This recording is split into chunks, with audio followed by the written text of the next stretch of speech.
Guide de vote en Virginie pour l'année 2020. Bonjour, j'espère que vous allez bien. Aujourd'hui, je vais vous guider à travers cette présentation. Il serait idéal pour vous d'avoir accès à un maximum d'informations pour assurer votre connaissance sur le sujet.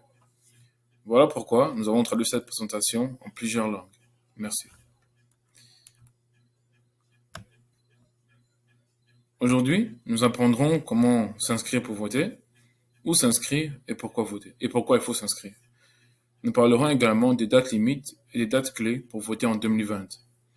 Enfin, nous parlerons de diverses élections où vous pouvez voter, au niveau local, au niveau de l'État et au niveau fédéral. Et nous parlerons enfin de diverses façons de voter en toute sécurité pendant cette pandémie.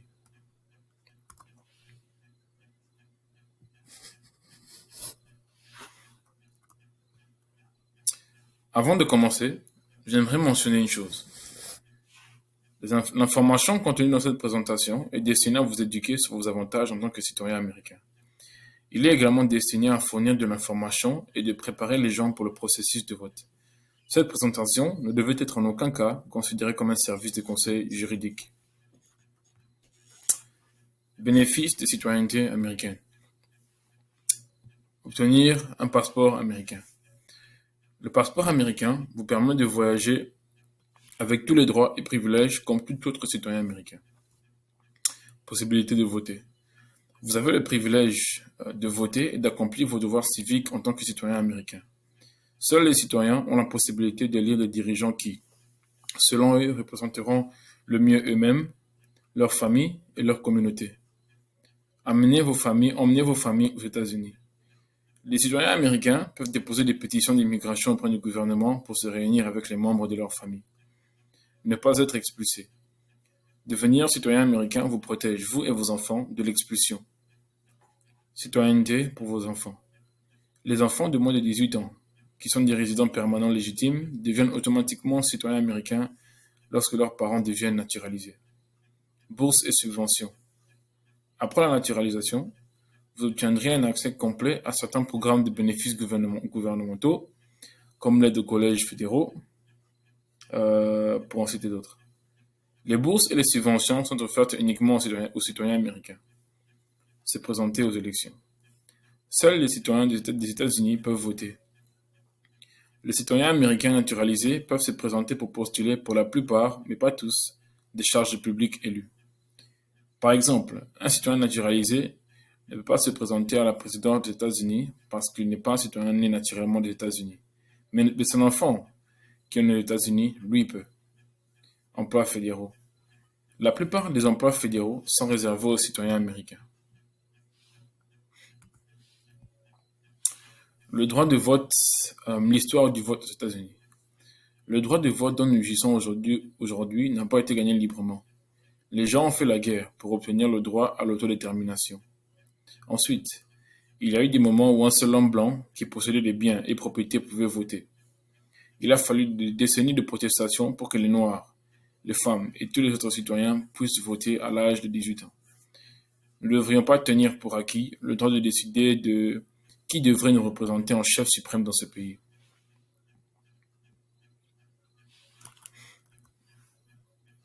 L'importance du vote aux États-Unis.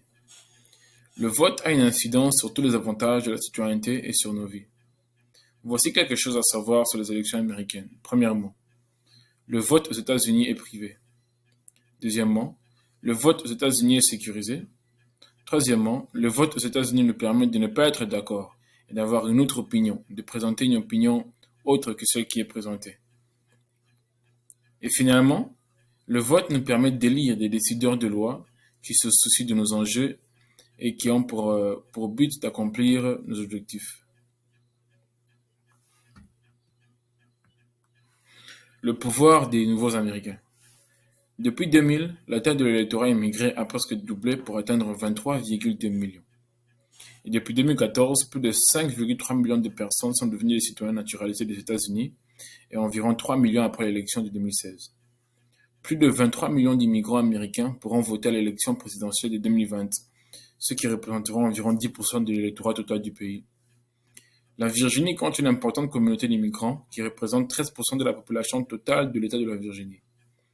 Un résident de la Virginie sur 8 est un immigrant, tandis qu'un résident sur 9 est né aux États-Unis et a au moins un parent immigrant.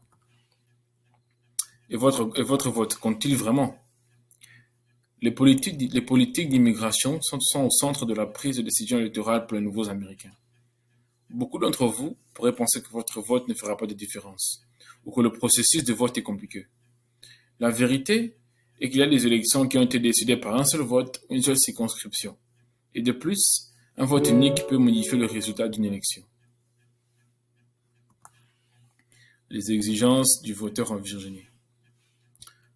Pour pouvoir s'inscrire et voter en Virginie, vous devez être un citoyen américain, vous devez être âgé de 18 ans et toute personne âgée de 17 ans et qui aura 18 ans à la prochaine élection générale est autorisée à s'inscrire à l'avance et à voter dans le cadre de toute élection primaire ou spéciale qui intervient.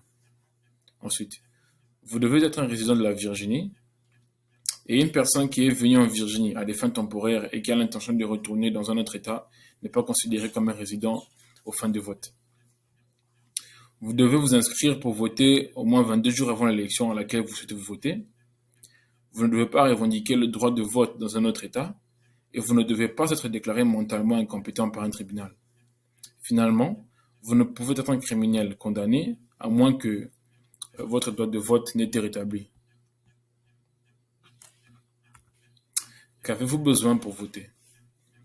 Les documents de confirmation d'électeur sont ceux-ci. Un permis de conduire de Virginie, une carte d'identité avec photo octroyée par le DMV, un passeport américain, une carte d'identité avec photo délivrée par l'employeur, une carte d'étudiant délivrée par un collège ou une université communautaire située aux États-Unis, une autre pièce d'identité avec photo émise par les États-Unis ou la Virginie, une inscription tribale ou autre pièce d'identité tribale avec photo, une carte d'identité avec photo du voteur résident en Virginie, une copie d'une facture de service public, d'un relevé bancaire, d'un chèque du gouvernement, d'un chèque de paye ou d'un autre document gouvernemental concernant le nom et l'adresse de l'électeur.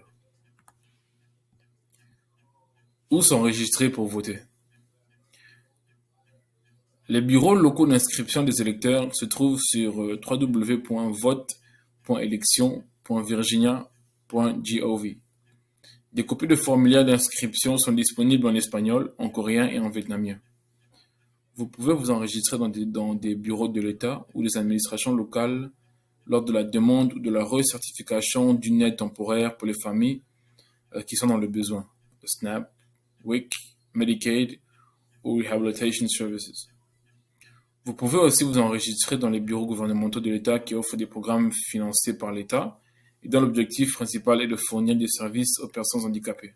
Aussi, vous pouvez vous enregistrer dans des bureaux de recrutement des forces de l'armée, dans des bibliothèques publiques, dans le bureau des élections de Virginie, dans le bureau du DMV et dans les campagnes d'inscription des électeurs. L'inscription à l'élection en ligne. Pour vous inscrire en ligne, vous pouvez consulter les liens suivants qui sont présentés devant vous à l'écran et l'enregistrement dure moins de 5 minutes.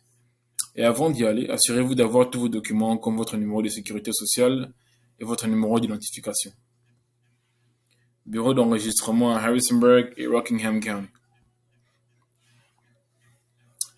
On peut obtenir un formulaire de demande d'inscription des électeurs en s'adressant à Harrisonburg, en appelant le bureau du registraire de vote de votre région au numéro présenté, au numéro à l'écran, ou en s'arrêtant par le bureau d'inscription des électeurs situé à 409 South Main Street, Harrisonburg, Virginia. Et le bureau à Harrisonburg est ouvert du lundi au vendredi de 8h à 17h. À Rockingham County, appelez le bureau du registraire de votre région au numéro présenté, affiché, ou passez dans le bureau de votre registraire local au bureau de Rockingham County, situé à 20 East Gay Street, Harrisonburg, Virginia. Et le bureau est ouvert du lundi au vendredi de 8h à 17h. S'apprêter à voter. Assurez-vous d'être inscrit. Premièrement, la carte d'inscription de l'électeur doit arriver par la poste quelques semaines après votre inscription. Consultez notre état d'inscription en ligne à vote.elections.virginia.gov. Appelez le conseil électoral de votre comté si votre carte d'électeur est en retard. Les liens vers la liste des contacts est présenté à l'écran. Et il est important pour vous de savoir qui sont les candidats. Et pour savoir qui sont les candidats présentés, veuillez aller à vote411.org. En Virginie, vous devez avoir une pièce d'identité vérifiable, sauf pour les nouveaux électeurs. 3 façons de voter pendant la pandémie en Virginie. Si vous êtes un électeur inscrit, vous pouvez vous rendre à votre bureau électoral du comté ou à d'autres endroits pour voter avant le 3 novembre. Pour d'autres emplacements, visitez le www.vt.ncsbe.gov. Ce processus prend moins de temps en ligne pour voter et il y a des dates flexibles. Et ensuite, elle augmente la participation électorale des communautés immigrantes et de plus, c'est le meilleur moment pour mobiliser la communauté pour voter ensemble.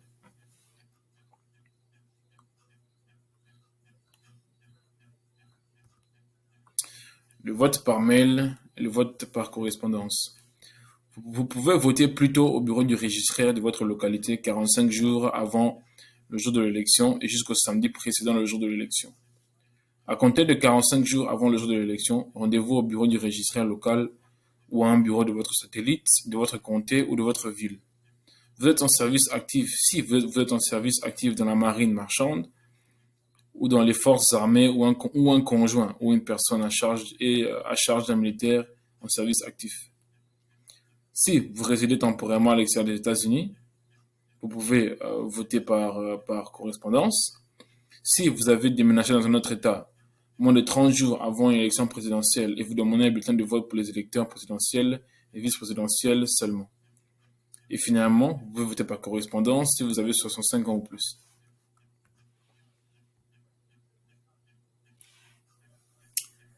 Vous pouvez retourner votre bulletin de vote par la poste ou en personne. Et pour l'envoyer par la poste, envoyez votre bulletin de vote par la poste au plus tard le jour du scrutin en utilisant le USPS ou un fournisseur de services de livraison commerciale, y compris DHL, UPS, FedEx, etc. Comment? Veuillez remplir le formulaire de demande en ligne à vote.election.virginia.gov ou sur papier et le soumettre au bureau du registraire. Quand? 11 jours avant l'élection serait mieux. Vote en personne. Vous devez voter dans votre enceinte à votre lieu de scrutin désigné. Votre bureau de vote figure sur votre carte d'électeur. Les dates limites pour les bulletins de vote des électeurs absents ou des électeurs par correspondance pour les élections générales et spéciales du 3 novembre 2020. La date limite pour présenter une demande de bulletin de vote par la poste est le vendredi 23 octobre 2020 à 17h. Et celui du vote par anticipation est à 17h le samedi 31 octobre 2020. Finalement, les bulletins de vote des absents retournés au bureau du registraire général de la section locale seront postés à 19h le mardi 3 novembre 2020. Les bureaux de vote Harrisonburg.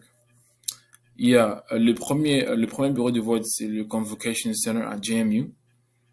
Et ensuite, il y a le Kaiser Elementary School, Lucy Sims Center, Smithland Elementary School, Spotswood Elementary School, Stone Spring Elementary School, Thomas Harrison Middle School et Waterman Elementary School. Mobiliser la communauté pour voter. Vous pouvez avoir quelqu'un avec vous quand vous allez voter. Un électeur ayant un handicap physique ou mental ou un électeur incapable de lire ou d'écrire peut être aidé par toute personne de son choix. Les services par téléphone. Faites appel à une liste ciblée de nouveaux électeurs pour les encourager et leur rappeler de voter pour cette élection. Services par message. Recrutez des gens pour voter et partager des renseignements sur le vote, comme par exemple voter par la poste ou au bureau de scrutin. Partagez ces informations.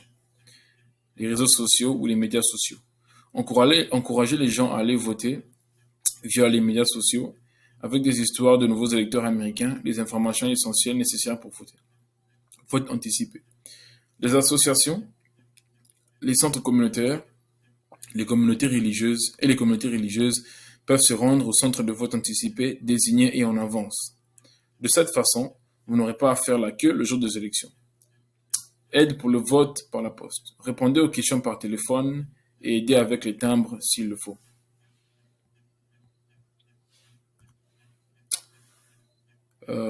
Voici une histoire de l'expérience de Fabiola Landeros qui nous partage son expérience, sa première expérience d'électeur. Elle cite: Je suis devenu citoyen l'an dernier pour m'assurer de pouvoir être ici pour mes enfants sans craindre d'être expulsé. Je me suis naturalisé à temps pour voter à ma première élection primaire cette année et je suis heureux de voter à ma première élection présidentielle cet automne. J'ai hâte de voter pour un chef qui nous mènera, moi et ma communauté, plus loin que nous ne sommes actuellement. Savoir qui voter. Votez vos valeurs. Les États-Unis n'ont que deux grands partis politiques, les démocrates et les républicains. Il y a aussi des candidats indépendants et d'autres petits partis qui ne sont pas aussi connus. Les partis républicains et démocrates ont un duopole, ce qui signifie qu'ils partagent presque tout le pouvoir politique du pays. Par exemple, Donald Trump, lui, est républicain, Joe Biden est démocrate.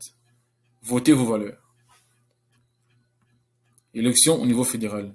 Les élections fédéraux ont lieu tous les 2 ans, le premier mardi suivant le premier lundi du mois de novembre. Chaque membre de la Chambre des représentants et environ un tiers du Sénat sont réélus au cours d'une année électorale. Une élection présidentielle a lieu tous les 4 ans. Le président et le vice-président. Il n'y a qu'un seul président des États-Unis. Cette personne doit remplir un certain nombre de rôles différents en même temps. Ces rôles sont les suivants: chef de l'État, directeur général, administrateur en chef, diplomate en chef, commandant en chef, législateur en chef, chef de parti et citoyen en chef. Le président signe des lois, il peut envoyer l'armée n'importe où dans le monde, il conclut des accords commerciaux avec d'autres pays et il choisit des dirigeants pour occuper d'importants postes nationaux. Le vice-président, en revanche, prend la relève si le président n'est pas disponible et il devient le décideur final en cas d'indécision au vote du Sénat. La Cour suprême. Nous ne votons pas pour les juges de la Cour suprême. Les juges de la Cour suprême et les juges de la Cour suprême de la Cour fédérale sont nommés par le président et approuvés par le Sénat des États-Unis. Votre vote pour le président et vos sénateurs ont une influence directe sur les personnes nommées à la Cour suprême et aux cours fédérales. Le sénateur est représentatif. Au niveau fédéral, donc le président, le sénateur et les membres du Congrès, ils travaillent sur des projets comme le soin de santé, la sécurité sociale, la politique étrangère, les impôts, l'environnement, l'armée, l'immigration, la dette nationale et la sécurité nationale. Le gouvernement au niveau de l'État. Au niveau de l'État, le gouverneur, les sénateurs et les représentants travaillent sur des domaines comme l'éducation, le transport, les parcs, les taxes, la justice pénale, les soins de santé, le tourisme et le développement économique. Finalement, le procureur et le commissaire. Le procureur général de l'État choisit qui poursuivre et décide des accusations.